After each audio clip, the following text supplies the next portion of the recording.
Olá, bom dia! O que leva um município a ter o tamanho que tem? Porque há alguns relativamente pequenos, mas com uma grande população, e outros com uma área enorme, mas pouco povoados? No Meu Paraná de hoje, vamos fazer um passeio pela história da formação das nossas cidades. Você sabe qual é o município paranaense com a maior área? Vamos ver por que o mapa do estado precisa ser refeito todos os anos e como duas cidades, que estão a mais de 300 quilômetros de distância, já chegaram a ser vizinhas. E a gente apresenta ainda o Adão e a Eva paranaenses. Onde será que eles vivem, hein? E também a moradora que decidiu transformar uma divisa municipal no canteiro mais florido da cidade.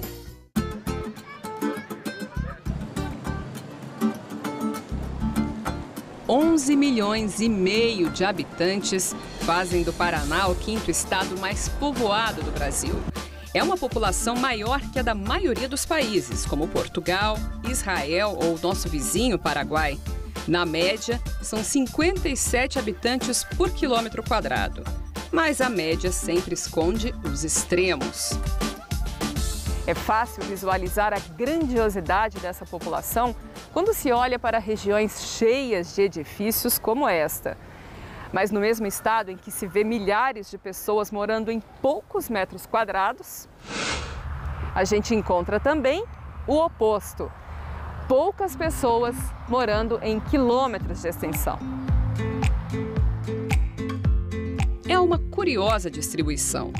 Curitiba é disparado a cidade mais povoada do Paraná, com quase 2 milhões de habitantes. Mas no ranking dos territórios, a capital cai para a posição de número 153. Nessa lista, Tibagi ocupa a vice-liderança com quase 3 mil quilômetros quadrados, mas cai para 90º em população, com 20.600 habitantes. Os nossos 5 maiores municípios, Guarapuava, Tibagi, Castro, Ortigueira e Prudentópolis, estão concentrados entre a região Centro-Sul e dos Campos Gerais. Juntos ocupam quase 7% do território do estado, mas abrigam apenas 3% da população.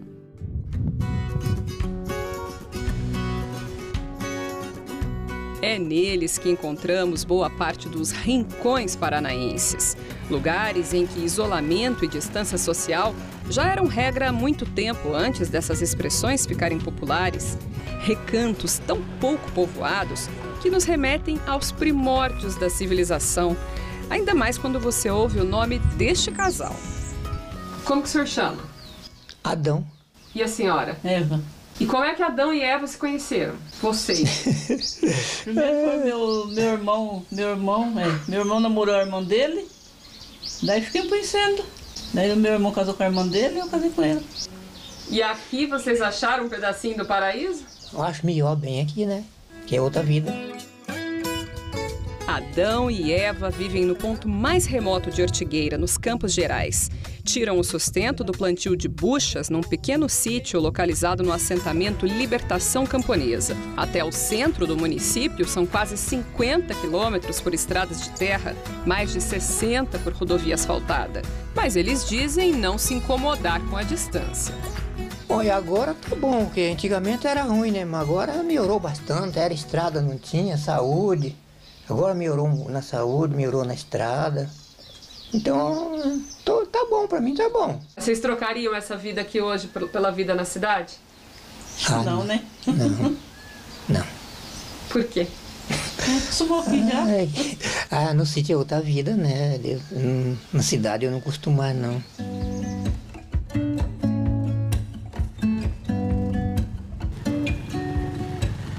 Para entender o mapa das disparidades, é preciso lembrar um pouquinho da história do Paraná.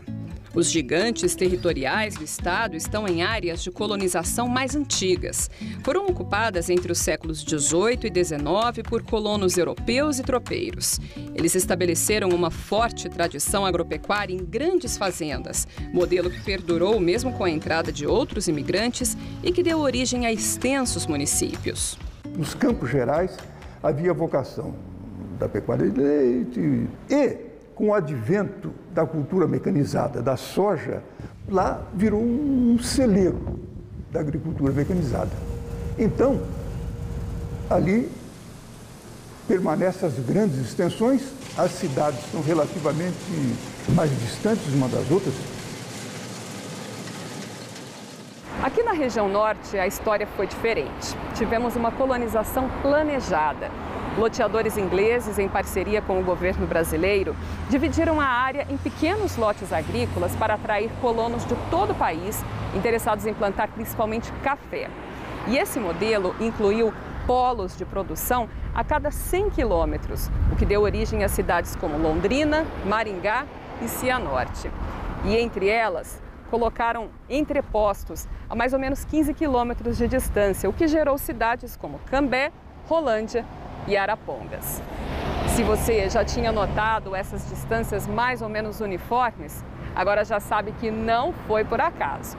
Embora tenham vendido lotes de 100 alqueires e até mais do que isso, mas predominou o espírito da pequena e média propriedade. Então, o fluxo de gente foi grande e a facilidade para comprar a terra, pagava em 4 anos, essa coisa toda, foi fundamental para o povoamento. E bota povoamento nisso. Apenas em suas 3 primeiras décadas, a população de Londrina cresceu 800%, movida pela fortuna do café. Hoje é a segunda cidade mais populosa do estado, com 580 mil habitantes, seguida por Maringá, que teve colonização semelhante. Crescimento que costuma ser motivo de orgulho, mas também é fonte de problemas.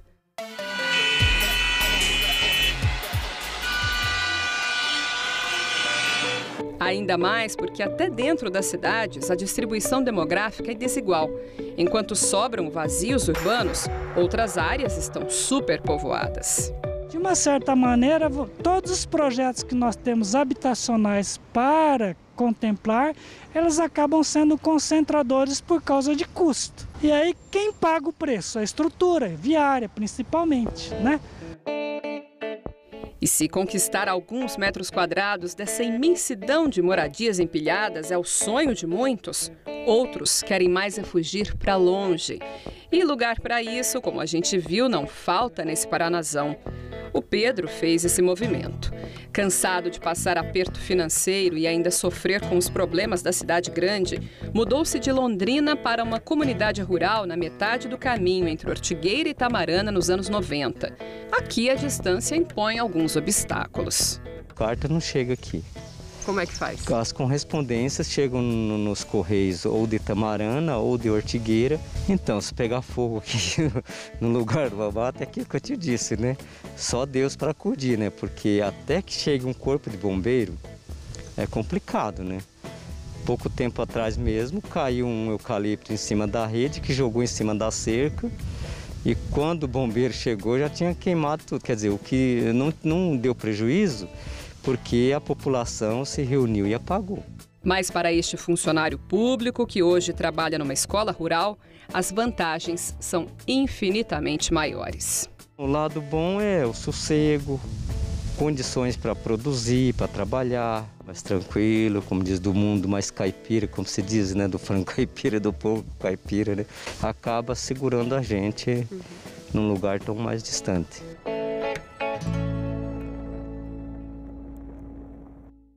E você também acha que o lugar onde mora é o melhor do mundo? Ou é daqueles que vê a grama sempre mais verde do lado vizinho?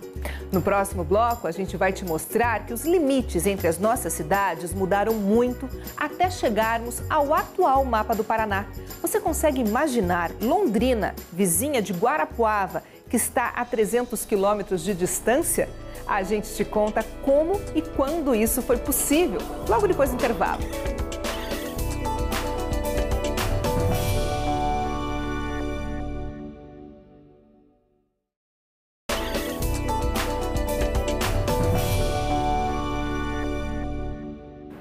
Hoje estamos falando da formação do Paraná e de como a gente chegou ao número atual de municípios. E olha que não faz tanto tempo assim, 100 anos atrás, 9 de cada 10 municípios paranaenses literalmente não estavam no mapa. Quantas vezes você já não ouviu falar que o Paraná tem 399 cidades? Mas já parou para pensar o que significa esse número? O estado é o 5º do país em quantidade de municípios. São quase 400 prefeituras, câmaras, estruturas administrativas e histórias por trás dessas bandeiras. Mas o desenho do nosso estado mudou muito ao longo das décadas. Antigamente existiu um Paraná que hoje a gente só encontra nos arquivos públicos, em mapas amarelados pela ação do tempo e que nos levam por limites entre municípios hoje inimagináveis.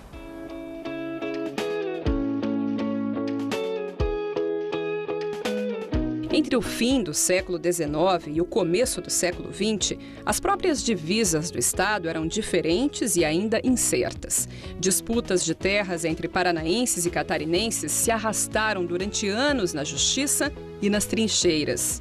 A sangrenta Guerra do Contestado, no início dos anos 1900, resultou na assinatura de um acordo estabelecendo as fronteiras entre os dois estados.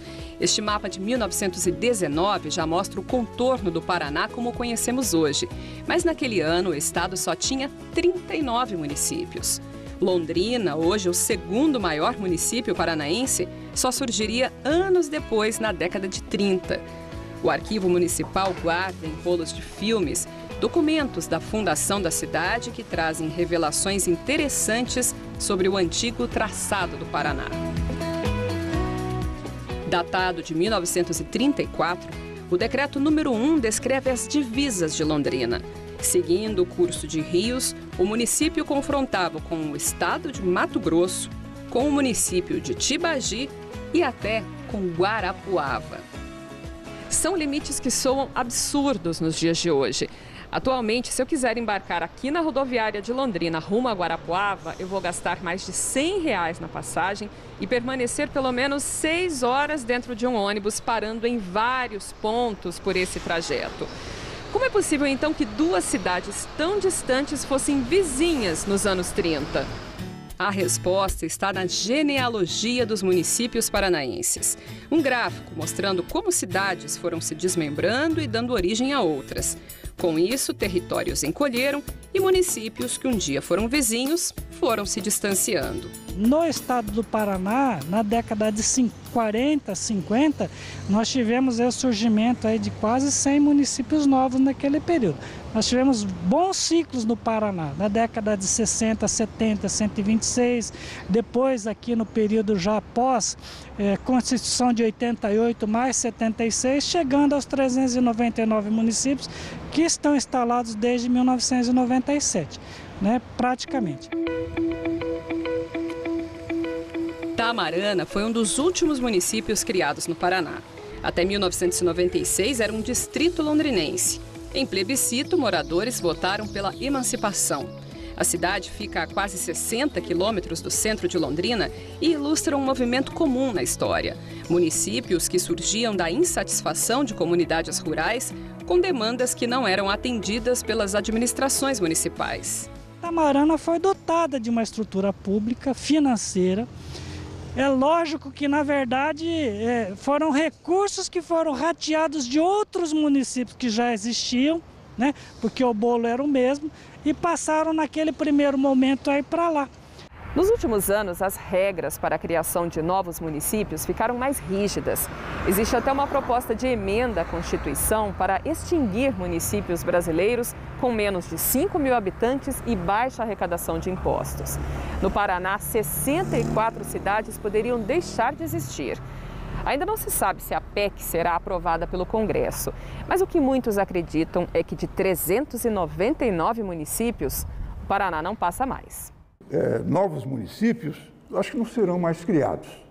Que também não há mais clima para isso, porque em certas micro-regiões,